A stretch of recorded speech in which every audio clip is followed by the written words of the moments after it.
Unsure of your dream? Study abroad destination? Clear your doubts. Videsh Consult. Call 9676502888.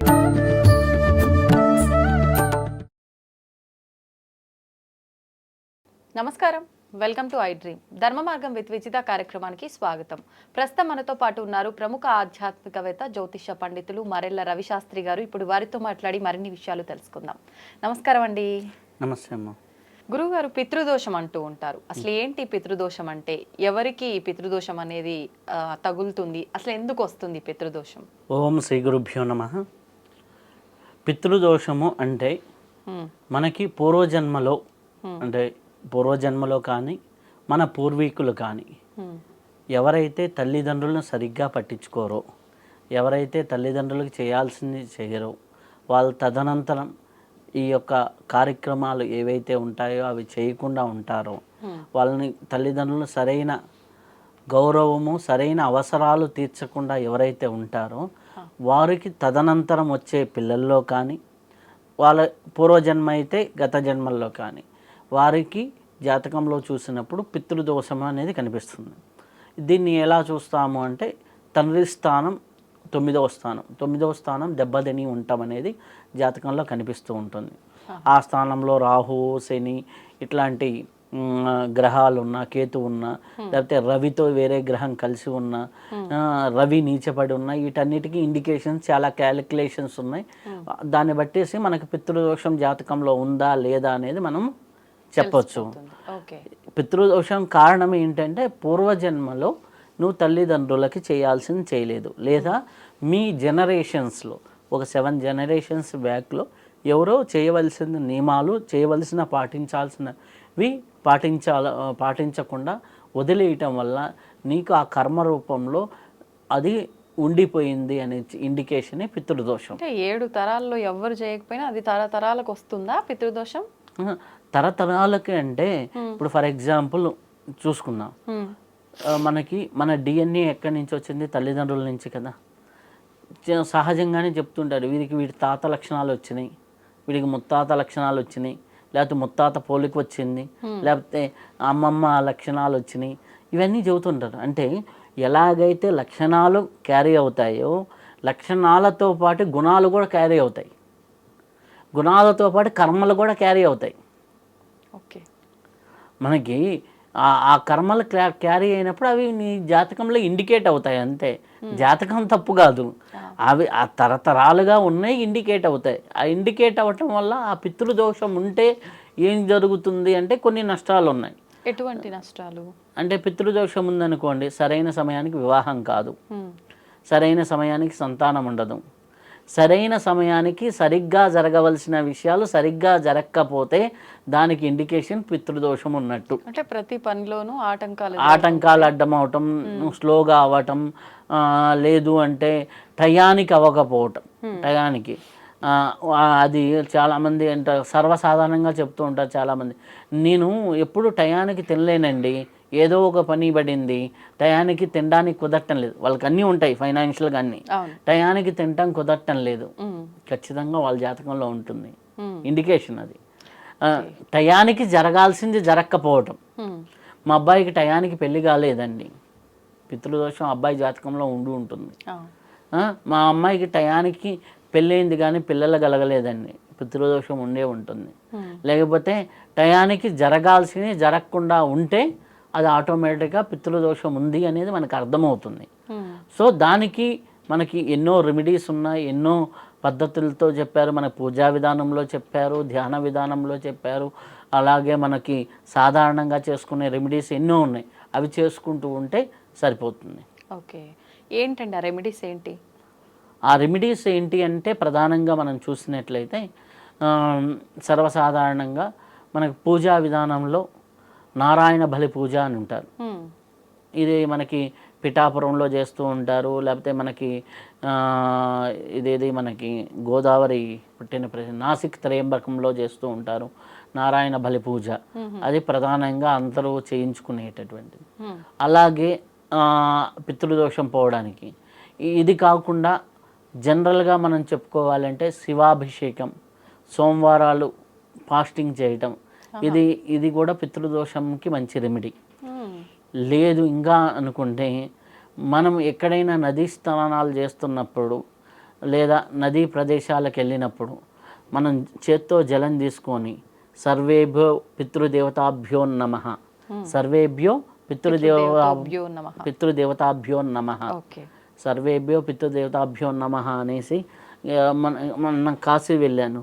కాశీలో మనం స్నానం చేసేటప్పుడు ఒక 3 సార్లు 5 సార్లు ఆ జలాన్ని వదిలినప్పుడు ఆటోమేటిక్గా మన పితృదేవతలకి అది చెందుతుంది, వాళ్ళు సంతోషిస్తారు అనేది మనకి చెప్పింది. ఓకే. ఇది కాకుండా సహజంగా మనం చెప్పాలంటే పితృదేవతలు మన దగ్గరికి వచ్చేసి ఏ ఏ సమయాల్లో వారు స్వీకరిస్తారంటే మనకి మధ్యాహ్నం 12 నుంచి ఈ యొక్క 2 గంటల మధ్య కాలాన్ని పితృదేవతా కాలం కింద మనం చెప్తారు. అంటే ప్రతినిత్యం కూడా ఆ సమయంలో మనం ఒక ముద్ద అన్నం తీసి మనం మధ్యాహ్నం భోజనం చేసేటప్పుడు బయట పెట్టగలిగితే మొదటి ముద్దను తీసి అది పితృదేవతలకి శాంతి అవుతుంది. ఇది ఎవరైనా చేయగలిగింది. ఇది కాకుండా ఇంకా బెటర్గా చేయాలి, ఇంకా సేవా మార్గపరంగా చేయాలి అంటే పితృదోషాలు పోవడానికి మనం కొంతమంది దప్పిక తీస్తే చాలా బాగుంటుంది. మంచినీళ్ళు ఇవ్వటం. పూర్వకాలంలో ఇంటి ముందర కుండలు పెట్టి దాహాన్ని తీర్చేవాళ్ళు. ఇప్పుడు అట్లా కాకుండా చలివేంద్రాలు పెట్టగలగటం, లేదా చలివేంద్రాలు ఎవరైనా పెడుతున్నా మనం వాళ్ళకి డొనేట్ చేయగలగటం, అది చేసిన పితృదోషానికి మంచి రెమెడీ. ఇంకా దీనికంటే ఇంకా ఈజియెస్ట్ రెమెడీ ఏంటంటే టెర్రస్ మీద పక్షులకి అంత ఆహారం వేయటం, పక్షులకి ఒక బౌల్లో వాటర్ పోస్తూ ఉంటాం. ఇది కూడా పితృదోషాలకు మంచి రెమెడీ. మనం రోజుకోసారి 1 లీటర్ నీళ్లు పోసి దాని చుట్టూ 2 పిరికిళ్ళు ఏదో ఒక ధాన్యం వేసేస్తే ఆ ధాన్యాన్ని ఏ పక్షులో తీసుకొని వాటర్ దాకి వెళ్ళాయనుకోండి మనకి ఉన్నటువంటి పితృదోషాలు పోతాయన్నమాట. ఈ విధంగా సర్వసాధారణంగా చేసుకునే రెమెడీలు చేసుకోవచ్చు. నారాయణ బలి లాంటి పూజా ప్రక్రియలు ఇట్లాంటి చేసుకోవచ్చు. మనకి విశేషమైన శివాభిషేకాలు ఇవి కూడా చేయొచ్చు. పితృదోషానికి సోమవారం ఫాస్టింగ్ ఉండొచ్చు. అనేక రకాలుగా మనకి ఒక్కొక్క స్థాయిలో ఒక్కొక్క రెమెడీలు చెప్పడం జరిగింది. మనం చెప్పినటువంటిది చలివేంద్రాలకి చిన్న డొనేషన్ ఇవ్వటం, లేకపోతే చలివేంద్రం పెట్టించగలగటం చాలా మంచి ఉపయోగం ఉంటుంది. నీకు ఒక చిన్న ఆఫీస్ ఉందనుకోండి, ఆఫీసులో మంచి కుండ పెట్టి నీళ్ళు పెట్టు, వచ్చినోడు దాకా అమ్మయ్య బాగుంది అంటే వాడు తృప్తి చెందితే ఆటోమేటిక్గా దోషం నివారణ అవుతుంది. ఇట్లాంటి అనేది మనం చేయగలగాలి. పూర్వకాలంలో చూడండి ఒక మంచి చెట్లు నాటేవాళ్ళు. ఆ చెట్ల కిందకి సమ్మర్లో ఎవరన్నా వచ్చి ఎవరు నాటారో మహానుభావుడు ఎంత హాయిగా ఉందో అనుకున్నాడు అనుకోండి, మనకి ఎంత పుణ్యం ఉంటుంది. చిన్న చిన్న పనులే. మనం పోయి ఆ చెట్టును నరికామనుకోండి ఏమైంది, రివర్స్ అవుతుంది. అర్థమైందా? అలాగే తండ్రి సమానుల్ని గౌరవించడం అంటే బాబాయిలు కావచ్చు, పెద్దనాన్న కావచ్చు, లేకపోతే పెద్దవాళ్ళని ఏ నాన్నగారు సంబోధిస్తుంటారు. గోదావరి జిల్లాలో వెళ్ళంగానే ఏ నాన్నగారు అని ఇట్లా బాగా సంబోధిస్తూ ఉంటారు పెద్దవాళ్ళని. ఆ విధంగా మనకి తండ్రి భావనతో ఎక్కువ వాళ్ళని గౌరవించడం వల్ల, తండ్రి వయసులో ఉన్న వాళ్ళకి గౌరవించడం వల్ల, లేకపోతే అట్లాంటి వయసులో ఉన్న వాళ్ళకి కొంతమందికి ఆదరణ ఉండదు పెద్దవాళ్ళకి, వాళ్ళకి ఏదైనా హెల్ప్ చేయటం వల్ల, అలాంటి వాళ్ళకి హెల్ప్ చేయడం వల్ల మీకు తెలియకుండానే ఆయన తృప్తి చెందితే మన పితృదేవతలు కూడా తృప్తి చెందుతారు. ఆటోమేటిక్గా మొత్తం సెట్ అవుతూ ఉంటుంది. పితృ సమానుల్ని గౌరవించటం చాలామంది ఏంది అది పట్టించుకోరు. సో అది ఎక్కడ రిఫ్లెక్ట్ అవుతుంది అనేది ఉంటుంది. ఇప్పుడు మీరు చూసినట్లయితే ఒక చిన్నపిల్లవాడు ఉన్నారు, తండ్రి ఉన్నాడు, తాత ఉన్నాడు. ఈ తండ్రి తాతకి ఎంత వాల్యూ ఇస్తున్నాడు అనేది ఈ పిల్లవాడు గమనించి రేపు నువ్వు పెద్దవాడైనప్పుడు ఇతని తండ్రి అయినప్పుడు ఇదే గౌరవం నీకు ఇస్తాడు. నా దగ్గరికి ఒకరు జాతకానికి వచ్చారు. జాతకానికి వస్తే వాళ్ళ అబ్బాయి సాధారణంగా చెప్పిన డైలాగ్ ఏంటంటే, డాడీ మిమ్మల్ని కూడా తాతయ్యని మీరు ఏ వృద్ధాశ్రమంలో అయితే చేరుస్తారో అదే వృద్ధాశ్రమంలో నేను కూడా మిమ్మల్ని చేరుస్తా.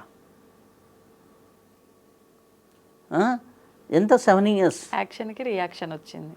7 ఇయర్స్ అబ్బాయి తాతయ్యని మీరు చేర్చారు కదా, అమ్మమ్మని తాతయ్యని ఆ వృద్ధాశ్రమంలో చేరుస్తా, అమ్మమ్మ వాళ్ళు ఉన్న రూమ్లోనే మీరు కూడా ఉండండి అంటే వాడికి ఉన్న జ్ఞానం వీళ్ళకి లేకపోయింది అని అతను క్యాజువల్గా, అంటే పెద్దవాళ్ళైతే వృద్ధాశ్రమానికి పంపించాలేమో అనేది వాడికి నేర్చుకున్న జ్ఞానం.